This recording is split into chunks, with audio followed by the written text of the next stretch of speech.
Now, if I came to the world again, I would definitely come as a woman, absolutely beautiful, which leads us to a segment that I'm most passionate about, femininity.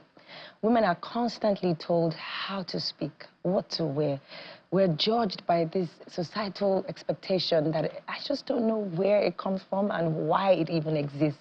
Now, joining me to delve into all of that and explore misconceptions and the path towards a future where every woman can finally breathe and be allowed to be who she wants to be, how she wants to be, and when she wants to arrive, is Beauty Takura. Hi, Beauty.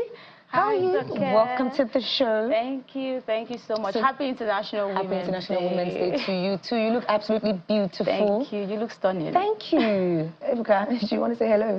It's almost like he's not here. I'm just a visitor today. He's not here. Happy International Women's Day and month. Thank you. Thanks for being here today. So let's delve into the conversation. In your own words, what does owning your femininity mean to you?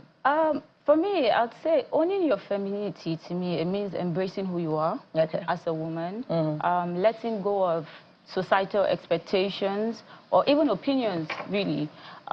Embracing yourself as you are. You can be delicate, you can be soft, you can be strong. It could be a mix of the two. It's just accepting that this is who I am and this is how I want to portray my individuality to the world and I want people to see me. So basically, that's what it means to me. So, why do you think people, especially men, enjoy... Feel free to button. You are going to be on the hot seat. Yes, feel free to button. I'm not saying anything why do you today. think... And I would also want you to also shed some light into this. You know, because at the beginning of the show, you talked about cultural practices as well and religion, which could also be at the bedrock of certain things. Yes. But why do you think, most especially men, is what I want to focus on, you hear things like, my wife would never... As a married woman, you are not allowed. You are not allowed. You cannot dress. Like, why do you think they like to tell us what to do?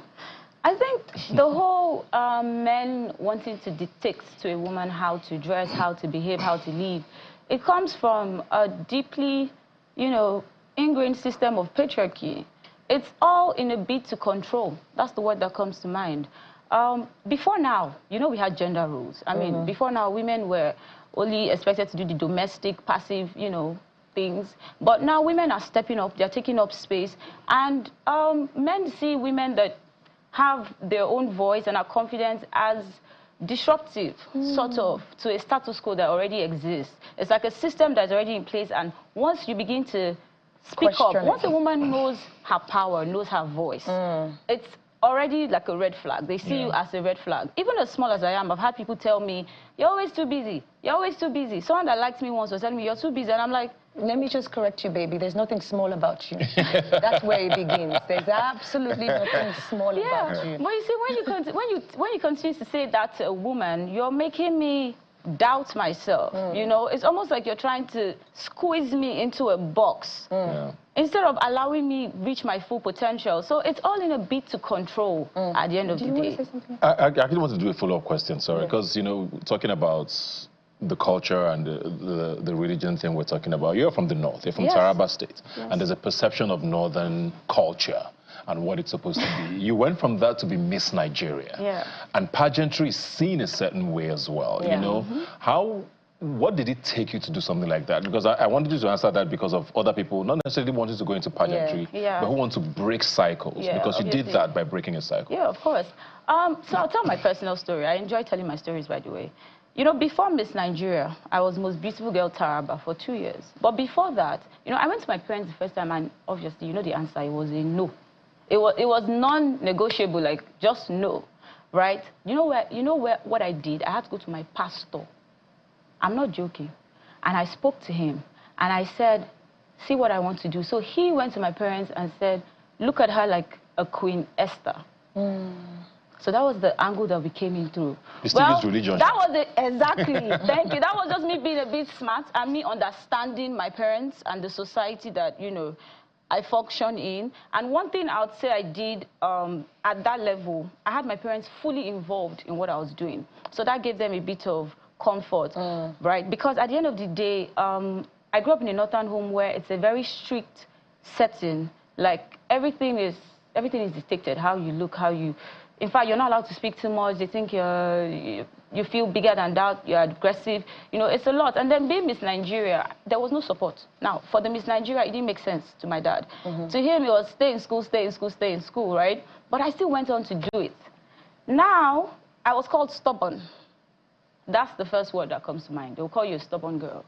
You're not listening to parents. But I knew that what I wanted to do was bigger than me at the time. I had to take that step so that all the other girls who are waiting in line looking can see that there's nothing like you dreaming too much. So let me ask you this, because you touched on the stubborn.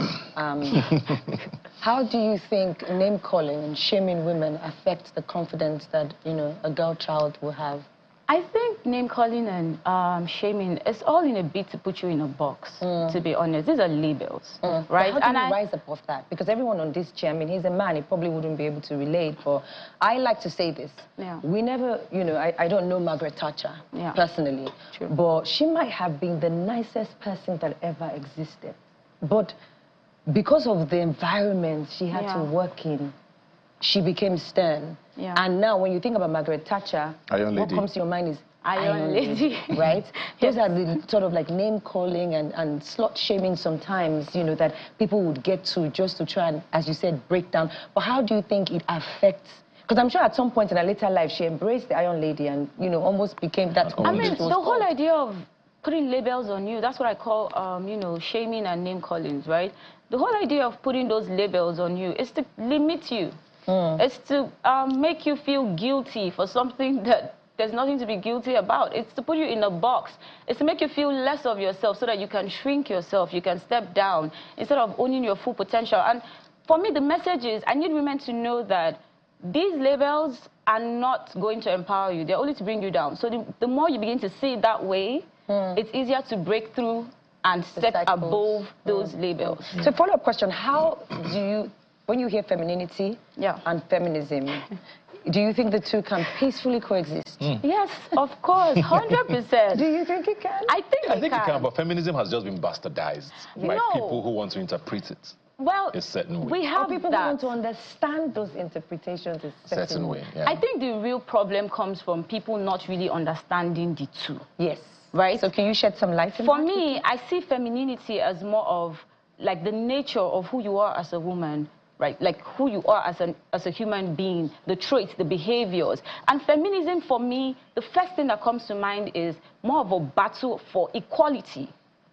For women to be able to pursue their, you know, ambitions, free from discrimination. You know, I studied law. So I'm thinking of it more like a movement that is bigger than who you are as a person. And do you think that when you call it things like battle is where it's a problem? A movement? Well, it's a... maybe, because when we say battle, we're already like, okay. It's probably a battle. it probably is, No, but because at the end of the day, you can be a feminist. You can... Feminism is all about advocacy. I wish a lot of feminists actually knew that. You can be a feminist and still be full of feminine energy. And feminine energy can still be soft and still strong at the same time. That's what I like. There can be a beautiful balance of the both. It's knowing who you are, being who you are, and just sticking to that person. I actually want to end this show with a question to you. Feminists don't hate men, please. I want to end with a question to you because you are sort of the poster child of rising above name calling. Yes.